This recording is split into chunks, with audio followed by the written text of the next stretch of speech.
So the first one was the question, if human-level AI is developed, then what are the likely outcomes?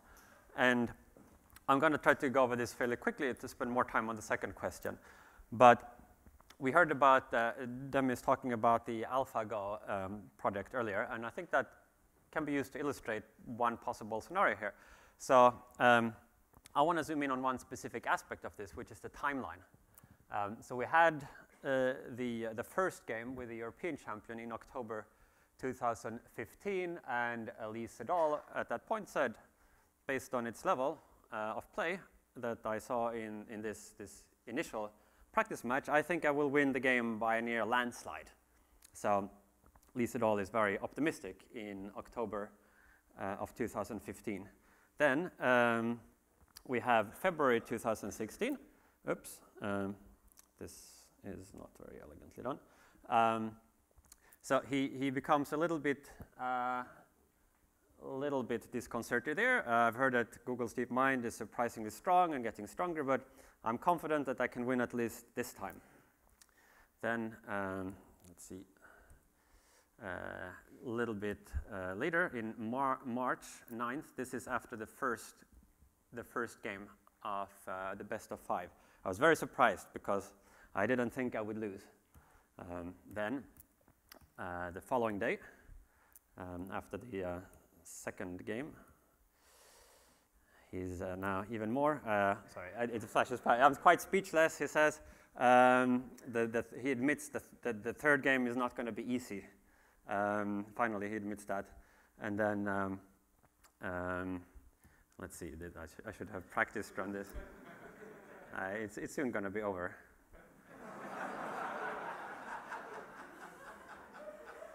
March 12th, I felt kind of powerless. So the interesting thing here is, I mean, obviously there's all the interesting engineering and the creative problem solving that went into achieving this. But also notice the time scale here. So it's about half a year from being confident that it's just can't compete with the best humans to being completely overwhelmed. And as we heard, AlphaGo has continued to improve at a rapid clip since then. So my answer to the question of what happens if, like, I wonder what will go wrong next. If human-level AI is developed, then what are the likely outcomes, I think, is superintelligence, and possibly within a relatively short time frame. Now, you can then ask, what are the likely outcomes of superintelligence? And I'm not going to go into this. I'm going to refer you to my book, which talks a lot about this.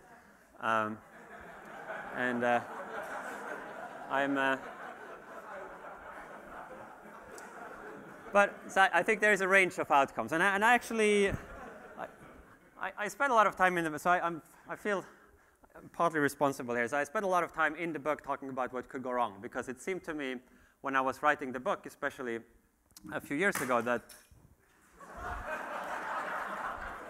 let's. This is my personal laser pointer. Okay. I believe in you. Thank you. We'll place that there. It seemed more important at that point to develop a more fine-grained understanding of what could possibly go wrong, so we could make sure we know where the pitfalls are and we can avoid them. Whereas it seemed we could get by with a fairly vague general sense of the enormous upside.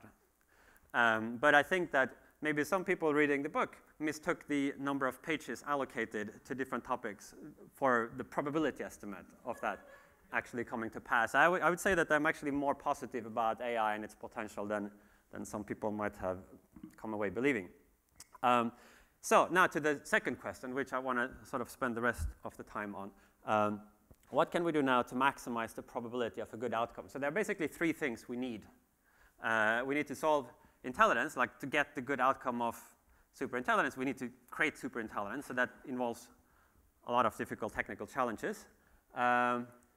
Then we'll need to figure out how to solve the technical control problem and the governance problem. So I'm just going to note, with regard to solving intelligence, that it's a very difficult problem, but there is also a lot of progress being made and huge resources being poured into this. And it's a really exciting time in this field. But the latest NIPS in Barcelona, I think, had like 6,500 people attending, which is up something like 40% from the year before, which is in turn up from the year before, and it's just a giant magnet right now for talented people coming of age in computer science or neighboring fields.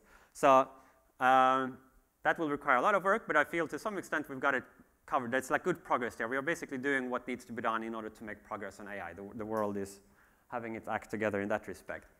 Now, on the second problem, solving scalable control, developing control methods that can ensure that even if we develop arbitrarily powerful AI systems in the future, that they will still be safe, still be aligned with human values. We are much further behind, but we are a lot further ahead than we were when this group met 2 years ago in Puerto Rico. There has been actually a quite remarkable change in the landscape. What we have, for example, now is various technical research agendas.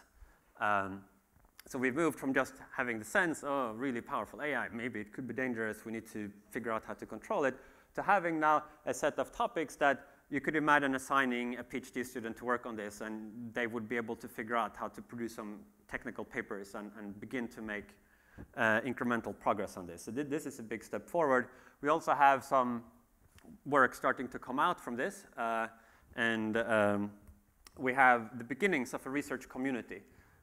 It's still very small, but there are now several different research groups that are working on this, doing technical work, gradually refining that and testing it. And so I want to give a shout out at this point to some of the people who have helped enable this by providing funding. Elon Musk, also for the Future of Humanity Institute, Alexander Tamas, and Jan Tallinn. Thank you very much. This is like super great.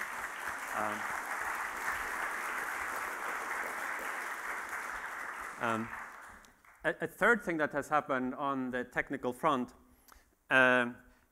is the growing acceptability of this and the collaborations that have started springing up. So it's not now just a separate little community of a few outsiders who think we should do work on this, but DeepMind has been a pioneer in taking the technical control problem seriously, joined more recently by OpenAI, which is also starting to produce work in this and technical research agendas.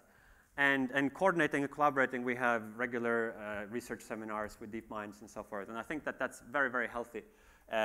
These communities really need to fuse, and that's beginning to happen. And that's really exciting. So that leaves us with the third problem that we need to solve, the AI governance problem, broadly construed. So this is a big, complex topic, and I want to just pick out one strand, one thought within that to discuss with you today, which is a slightly difficult and problematic aspect. I want to talk about openness in AI development and how we should think about that. So we've got a number of papers recently that addresses various aspects of this. Some is my own work, some is with colleagues, Alan Dafoe, Carrick Flynn, Stuart Armstrong, Carl Schulman, who are here in the audience. I'm just going to be able to scratch the surface. But as a first step to think about this, we want to distinguish different things you could be open about. In terms of advances in the technical control problem, you could be open about, you're thinking about that, and that seems clearly good. Like, if you develop a way to keep AI safe, you want to share it with everybody else so that their AIs can also be safe. Values, in terms of what the ultimate goals and objectives are of your organization, it seems positive for there to be openness about that, because it would tend to differentially benefit organizations that have beneficial goals that other people approve of. The more you can see what different groups are ultimately trying to achieve, the more people can support the ones that are trying to achieve something good. So I'll put a green check mark on that too. I'm not going to talk much about capability here. It's a complex issue on its own, but I want to talk about openness with regard to the science, with regard to the source code, the platforms, training data, environments, things that directly help push the technical capabilities forward. Because here I think that the picture is a little bit more complex as to the desirability of this over different timescales. I want to make this observation, which is that to the extent that there is openness in the development, that would, in expectation, reduce the gap between the leading developer and the nearest following developer. There are various factors that could create dispersion among different development teams. They might have access to different amounts of hardware. They might have access to different amount of data. But they might also have different algorithms because they have found different ideas. So if you equalize one of those, that will tend to reduce the spread. So that perhaps while you might imagine in a low openness scenario that the leader might be a few years ahead of the nearest follower, in a high openness scenario where they can always see exactly each other's most recent algorithmic advances and scientific ideas, that dispersion would shrink. Perhaps instead there would be a few months. And you could imagine in the limiting case, where everybody had exactly the same source code, there would be no dispersion from differences in that, and it would just be a matter of who has the most hardware, let's say, or data. So that is one property of openness that I think is significant. Now, this has some positive consequences. For a start, it probably helps advance the field more rapidly. In the near term, science advances best when results are shared, and so other people can build on them. Thinking about the long-term outcomes, it also has the potentially beneficial result of reducing the risk that one small group monopolizes all the benefit. It kind of spreads the capability more around, makes it harder for any one group to kind of achieve a monopoly situation. However, there are some important qualifications here or concerns, potential downsides to openness. So suppose it turns out that safety, solving the control problem, requires some significant amount of extra work after the AI is basically completed.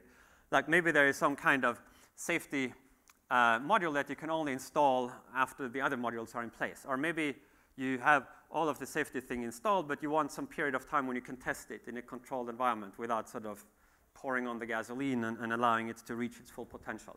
Maybe you would really like to have 4 months after you basically have your system finished before you kind of bring it up to superintelligence or release it into the natural environment. Now, in a maximally open scenario where you basically have an inability for the lead developer to have any significant advantage over the nearest followers, it seems impossible in this scenario for that extra safety work to be done. Maybe the lead developer is responsible and decides to pause, but that just means somebody else swooshes right by. So it looks in this scenario that extra safety required extra safety work requires to make the AI safe will just not happen in the limiting case where you have a large number of competitors that are within days of one another. So in an unfavorable scenario, if the world is such that you require this extra safety work that can only be done at the end, maximum openness,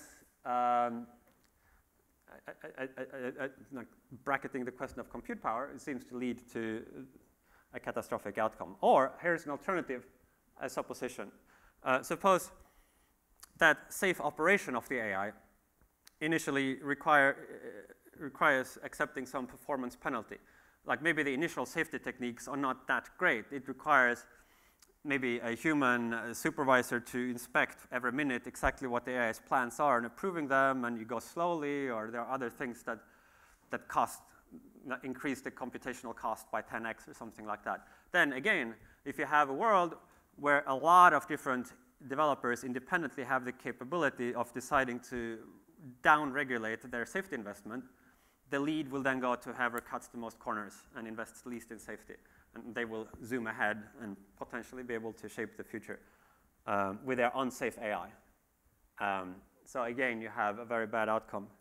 A third, so these are disjunctive possibilities. It suffices if one of these is true. The third is if, well, I call it the vulnerable world hypothesis, happens to be true in the post-AI transition world. What's the vulnerable world hypothesis? The thought is this.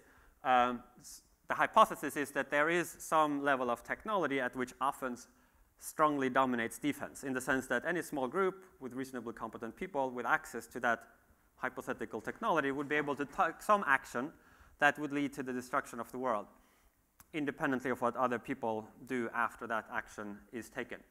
So we don't know whether the vulnerable world hypothesis is true.